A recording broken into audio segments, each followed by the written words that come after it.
P6 hari pernikahan. Ketua Mua itu pun terkejut saat melihat banyak luka lebam di punggung Ara, saat Ara sudah melepaskan pakaiannya. "Nona," ucap Ketua Mua itu sambil menutup mulutnya. "Tolong apa yang kamu lihat jangan sampai ada orang lain tahu," pinta Ara dengan memohon. "Tapi, kenapa bisa seperti ini Nona? Apa Anda mengalami kekerasan?" Tanya Ketua Mua itu penasaran dan juga kasihan melihat luka lebam yang begitu banyak di punggung Ara. "Kamu tak perlu tahu apa yang aku alami, kamu cukup diam dan jangan memberitahu siapapun tentang hal ini." "Nona," ucap Ketua Mua itu sambil berkaca-kaca, ia merasa kasih kepada Ara. Dari sorot mata Ara terlihat jelas kalau Ara mengalami kekerasan. "Aku mohon, kau sudah berjanji untuk tidak mengatakan kepada siapa-siapa tentang hal ini," ucap Ara masih memohon.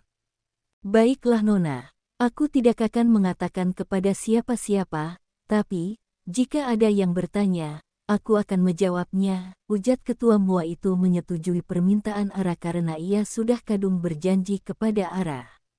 Ara langsung tersenyum kepada Mua itu. "Terima kasih," ucap Ara dengan tulus. "Ya sama-sama Nona, ayo saya bantu Anda mengenakan gaunnya, karena waktu kita tak banyak," ucap Ketua Mua itu. Ara pun menganggukkan kepalanya, Ketua Mua langsung membantu Ara untuk memakaikan gaun pengantin. Untungnya gaun pengantin itu saat ini terlihat tertutup dan bisa menutupi luka lebam di punggung Ara. Setelah selesai semua, kini Ara tengah duduk di kamar itu, sambil menunggu dewa mengucapkan kata-kata sakral yang seketika mengubah status mereka yang berubah menjadi suami dan istri.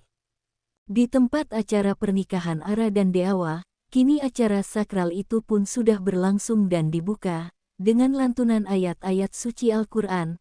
Terus dilanjutkan dengan kata sambutan dari kedua mempelai. Setelah itu dilanjutkan ke acara inti yaitu acara ijab kabul yang akan dilakukan oleh Dewa yang kini tengah duduk di depan Pak Penghulu dan Rusli.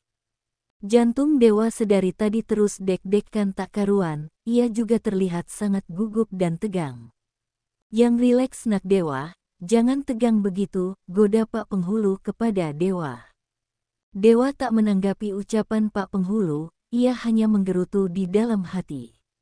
"Kenapa aku bisa segugup dan deg-degan seperti ini, bahkan aku ditodong dengan puluhan stol pun aku tak segugup dan deg-degan seperti saat ini," gumamnya dalam hati. "Nak Dewa, Pak Rusli, bisa kita mulai acara ijab kabulnya?" tanya Pak Penghulu kepada Dewa dan Rusli. "Ya siap," jawab Rusli. Dewa hanya menganggukkan kepalanya, pertanda ia menyetujuinya.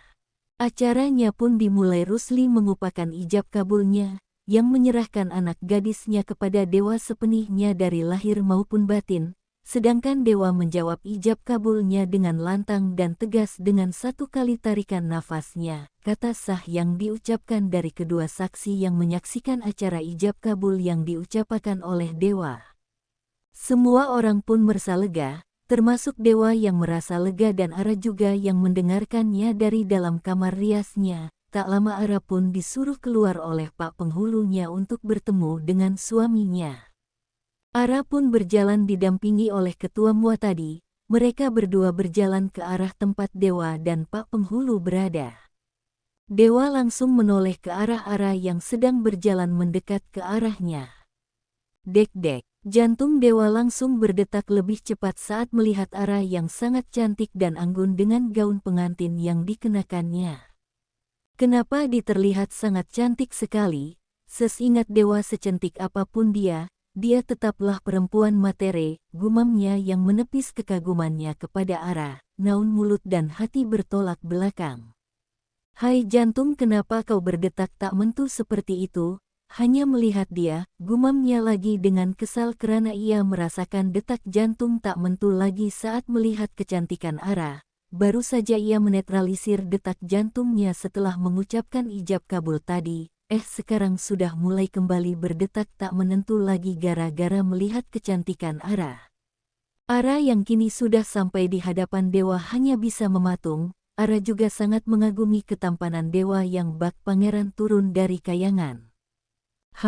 Nanti dilanjut lagi pandang-pandangannya. Bahkan yang lebih dari pandang-pandangannya pun boleh. Sekarang Nak Ara silahkan salim kepada suaminya dan suaminya juga silahkan mencium kening sang istri, goda Pak Penghulu kepada kedua sepasang pengantin baru itu. Ara dan Dewa Sentak langsung tersadar dari lamunan mereka. Ara langsung mengulurkan tangannya kepada Dewa sambil sedikit menunduk, keran Dewa duduk di kursi rodanya. Dewa pun mengulurkan tangannya menyambut tangan Ara. Seketika Ara langsung mencium punggung tangan suaminya.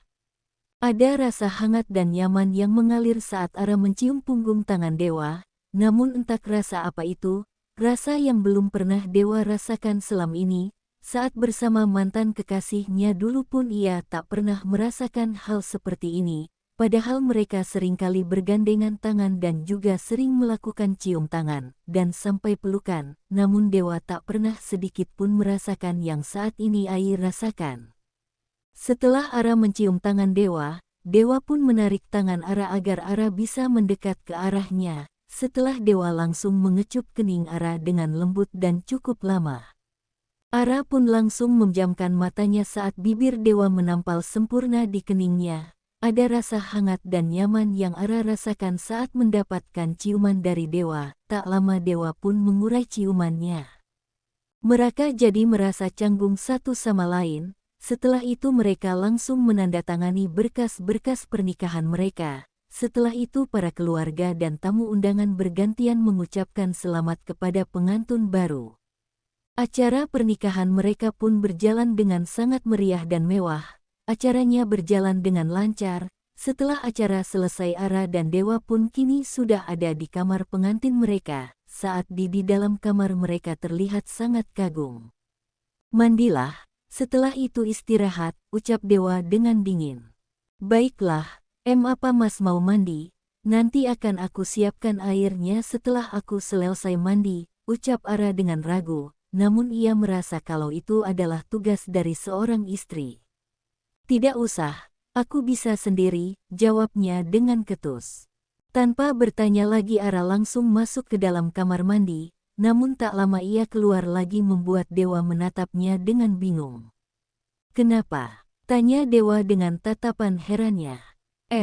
Aku mau keluar dulu, jawab Ara yang berjalan melewati Dewa. Dewa tak lagi bertanya kenapa Ara mau keluar meski ia sangat penasaran. Ia tak terlalu memikirkan hal itu, ia masih sibuk dengan mengatur detak jantungnya yang tak menentu saat melihat Ara. Kenapa jantung ini tak bisa berdetak normal saat melihatnya, batinya sambil memegangi dadanya yang berdetak lebih cepat dari biasanya. Apa aku mengalami jatuh cinta padanya? Tidak mungkin, aku kan baru beberapa kali melihatnya, dan aku juga tidak mengenal dia, gumamnya lagi menepis pikiran kalau dirinya telah jatuh cinta kepada istrinya. Tak lama Ara sudah kembali dengan menggunakan baju lain. Baju pengantin yang melekat di tubuhnya tadi sudah berganti dengan baju kaos yang terlihat kumel dan warnanya juga sudah pudar. Dewa menatap heran, namun dia hanya diam.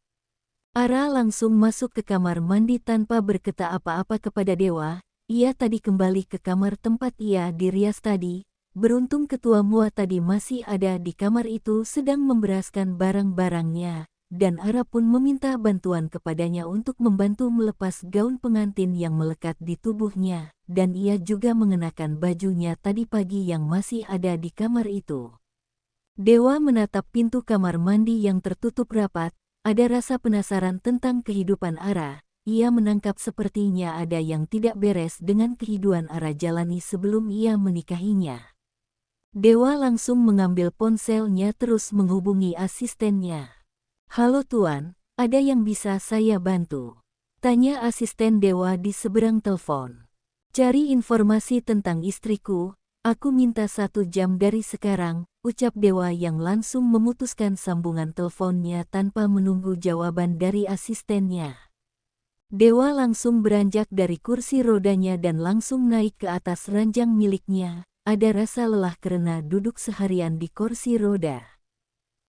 Pinggangku serasa mau patah, gumamnya sambil memijit-mijit pinggangnya yang terasa sangat pegel. Sedangkan Ara di dalam kamar mandi, baru selesai dengan ritual mandinya, tapi dia tampak bingung karena ia lupa membawa pakaian gantinya.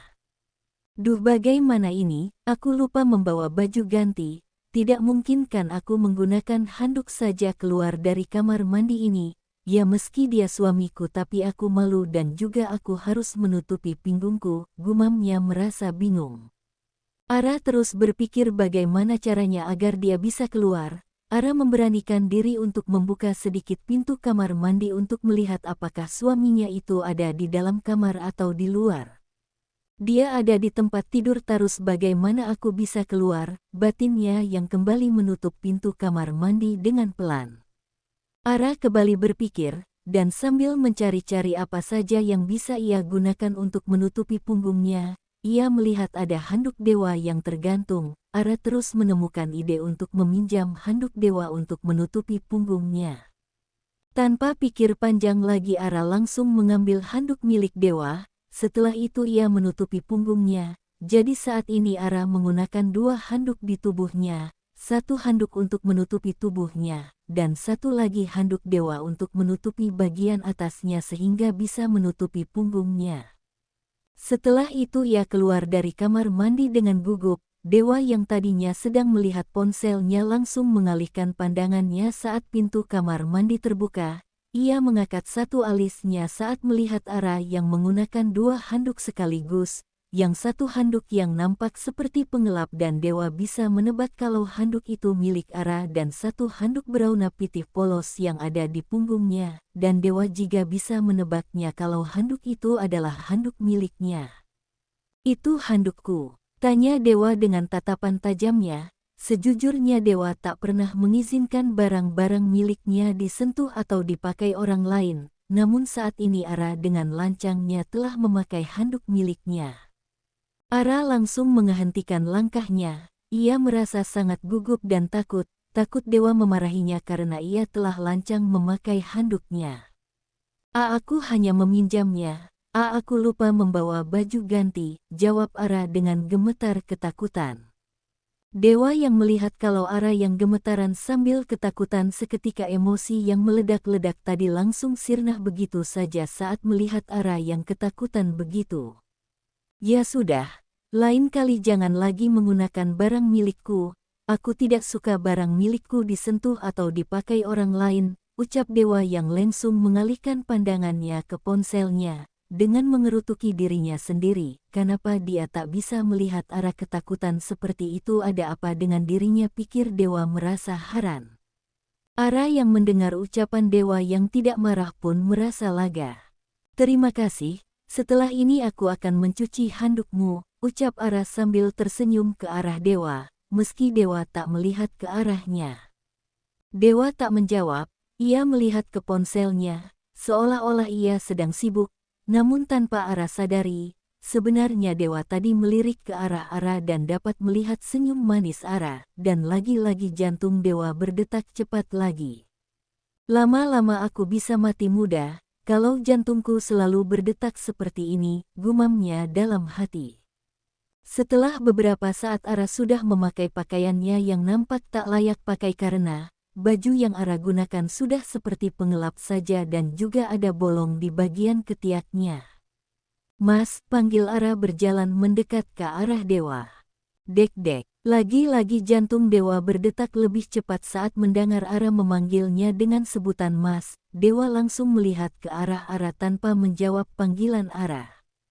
Apa Mas, gak mandi? Tanya Ara berdiri tak jauh dari dewa. Nanti, aku masih ada pekerjaan, jawabnya singkat padat dan jelas. Apa kau tidak mempunyai baju yang layak pakai? Kenapa bajumu seperti gembel saja? Tanya dewa yang sudah merasa sakit matanya menatap setiap baju yang Ara kenakan. Ara langsung melihat bajunya sendiri, apa ada yang salah dengan bajunya, tapi ia merasa tidak ada yang salah dengan baju yang ia kenakan meski ada bolong di bagian ketiaknya, tapi apa suaminya bisa melihatnya, pikirnya. Bongkar tasmu itu, dan cari baju yang layak pakai, perintah dewa. Ara tak menjawab dan ia hanya menuruti apa kata suaminya itu.